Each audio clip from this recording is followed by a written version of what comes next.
And a recent interview shows the new Republican Senate nominee in Kentucky, Rand Paul, opposes enforcing the Civil Rights Act on private businesses.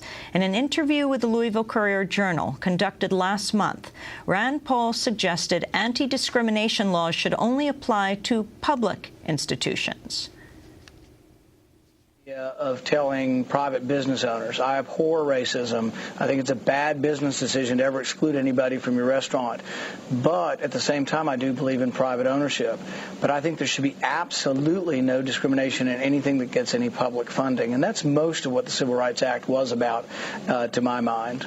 But under your philosophy, it would be okay for Dr. King not to be served at the counter at Woolworths. I would not go to that Woolworths, and I would stand up in my community and say it's abhorrent. But the hard part, and this is the hard part about believing in freedom, is if you believe in the First Amendment, for example, you have to, for example, most good defenders of the First Amendment will believe in abhorrent groups standing up and saying awful things.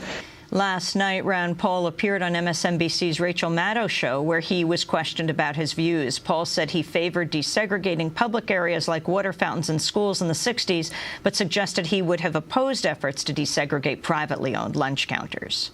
What it gets into is that then if you decide that restaurants are publicly owned and not privately owned, then do you say that you should have the right to bring your gun into a restaurant, even though the owner of the restaurant says, well, no, we don't want to have guns in here. The bar says we don't want to have guns in here because people might drink and start fighting and shoot each other.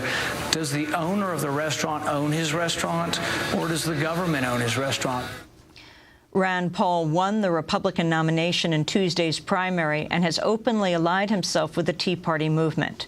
In December, his communications director, Christopher Hightower, resigned after his MySpace page was found to have a post declaring Happy N-Word Day, showing a photo of a lynching around the time of the federal Martin Luther King Jr. holiday.